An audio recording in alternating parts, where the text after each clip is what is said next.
वालेकुम सलाम। Sad song. देखा हूँ तुझको जब से हाय मैं तो हिल गया, लगता है मेरी सीने से दिल निकल गया। टुंग टुंग टुंग टुंग टैरोंग, हे टुंग टुंग टुंग टुंग टैरोंग। সো হ্যালো এভরিওয়ান, কি অবস্থা সবার? Welcome back to my channel. তো কিছুদিন আগেই আমার পরীক্ষা গেল, অনেক দিন হলো শেষ হয়েছে। যদিও অনেক দিন আগেই আমার পরীক্ষা শেষ হয়ে গেছে, কিন্তু আমি ঠেলায় ভিডিও আপলোড দিতে পারিনি। অ্যান্ড লিটারালি আমি 2 মাস পর ভিডিও আপলোড দিতেছি। Okay, so let's back to the topic. পরীক্ষা। দেখো, পরীক্ষা নিয়ে আমার তেমন কোনো মাথা ব্যথা নেই। মানে বলতে চাচ্ছি, আমার তেমন কোনো ফ্যামিলি প্রেশার নেই। আমার বাবা মা আমাকে রেজাল্ট বা পরীক্ষা নিয়ে তেমন কোনো চাপ দেয় না, কারণ আমি বাবা মায়ের আদরে। না, একদমই সেরকমটা না। আসলে ওনারা জানেই না যে আমি কি করছি। ওনাদের কথা হলো তার নিজের পড়াশোনা সে নিজেই বুঝবে। মূলত ওনারা আমাকে প্রেশার দেয় না, কিন্তু আমাকে বিশ্বাস করেন। আর এই জায়গাতেই হচ্ছে আমার আসল টেনশন, কারণ প্রেশারের থেকেও এই বিশ্বাসের ওজনটা অনেক ভারী। তো যাই হোক, পরীক্ষা এলো, পরীক্ষা দিলাম, কিন্তু আমার পুরো পরীক্ষাটাই গিয়েছে একদম কোপাকুপির ওপর। কখনো আমি কোপ দিতেছি, তো কখনো পরীক্ষা আমারে কোপ দিতেছে।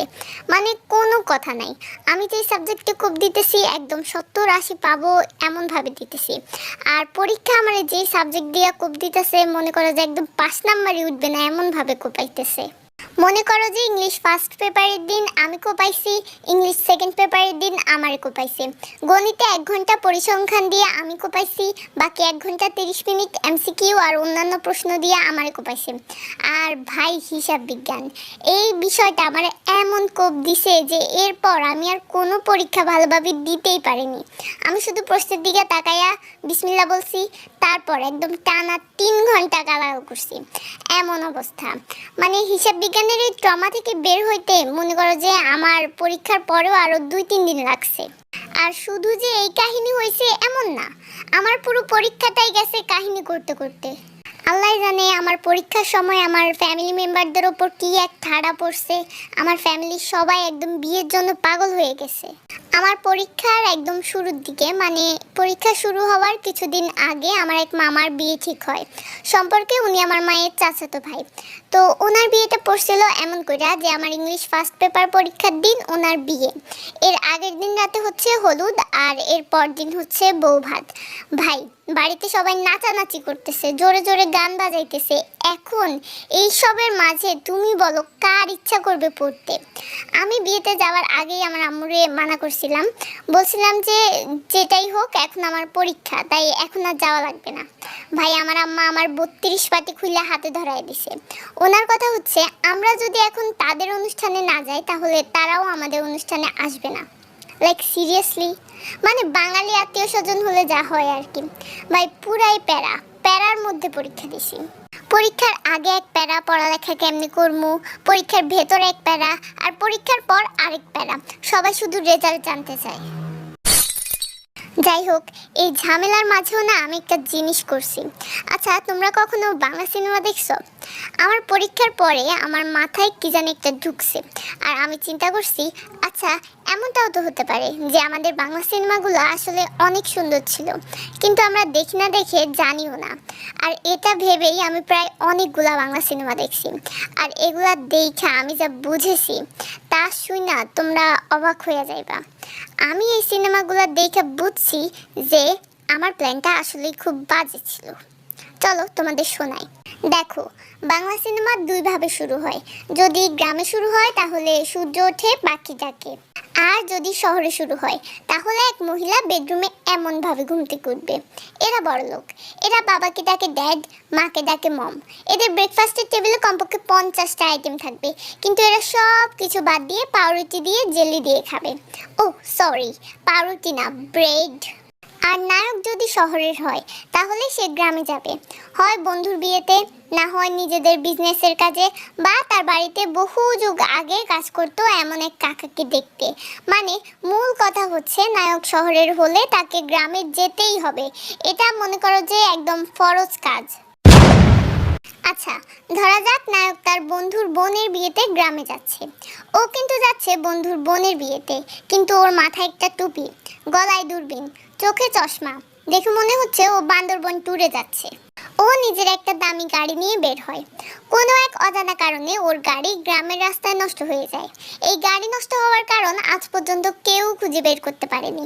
তো ও গাড়ি থেকে নেমে দূরবীন দিয়ে আশপাশ দেখতে থাকে। ওমা, নায়িকা পেয়ারা গাছ উঠে পেয়ারা খাচ্ছে আর পা দুলাতে দুলাতে গান গাচ্ছে, লা লা লা লা লা লা লা লা লা লা। বিশ্বাস করেন ভাই, নায়ক 1 কিলোমিটার দূর থেকে ওই গান শুনতে পারছে দূরবীন দিয়ে।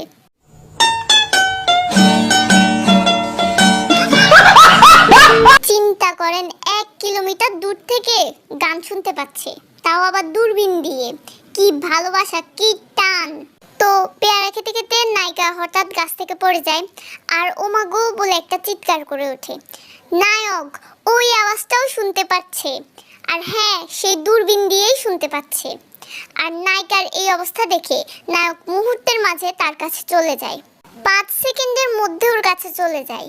কিন্তু আমার কথা হচ্ছে, হারামজাদা, তোর না গাড়ি নষ্ট হয়েছে, তুই গেলি কেমনি, তাও আবার 5 সেকেন্ডের মধ্যে 1 কিলোমিটার।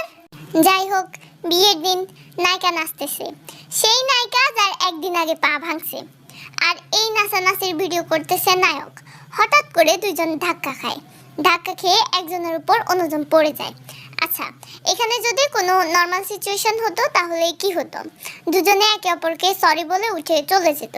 কিন্তু না, এটা তো নর্মাল না, এটা তো হচ্ছে অ্যাবনর্মাল সিচুয়েশন, অমায়িক দুর্ব্যবহার। এখানে 2-3 মিনিট একে অপরের দিকে তাকিয়ে থাকতে হবে, বাতাসে পর্দা উড়বে, ব্যাকগ্রাউন্ড মিউজিক বাজবে। আর ভাই, এই 90s সিনেমাগুলোর সবচেয়ে বড় বাজে জিনিস হচ্ছে নিঃশ্বাস।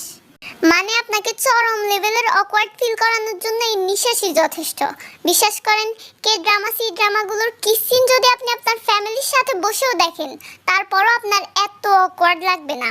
কিন্তু এদের এই নিঃশ্বাসের শব্দ আপনি যদি একাও শোনেন, তারপরও আপনার ইচ্ছা করবে মাটির নিচে ঢুকে যেতে। যাই হোক, তো এই এক ধাক্কা খেয়ে পড়ার পর গান শুরু হবে। আর ওই এক গানেই মনে করেন নায়ক নায়িকাকে নিয়ে বিদেশে নাচতে চলে যাবে। আর শুধু একা যাবে না, পেছনে আরও 15-20 জন নিয়ে যাবে।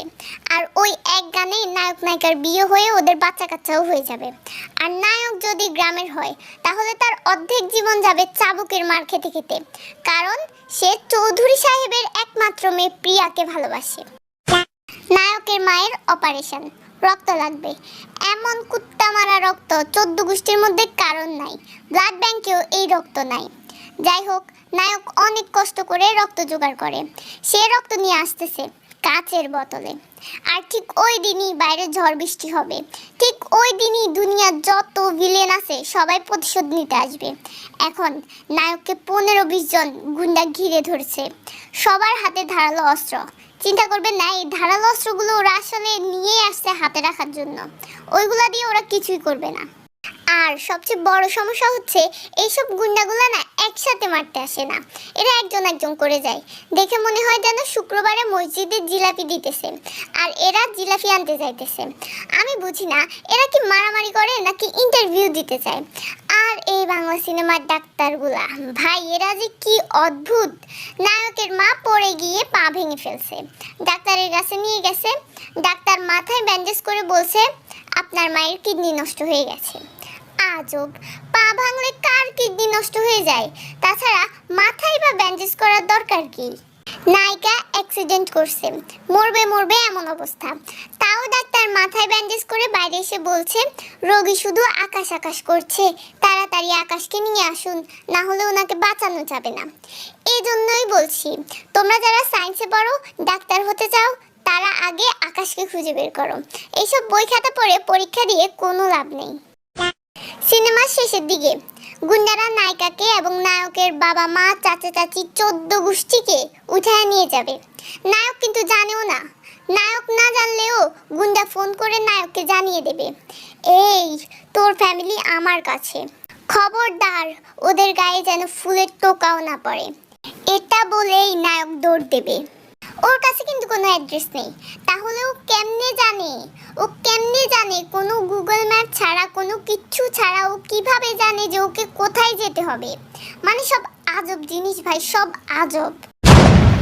তো যাই হোক, এতক্ষণ অনেক প্যাক করছি। আশা করি ভিডিওটা ভালো লাগছে, অ্যান্ড দেখা হবে পরের কোনো ভিডিওতে। বাই।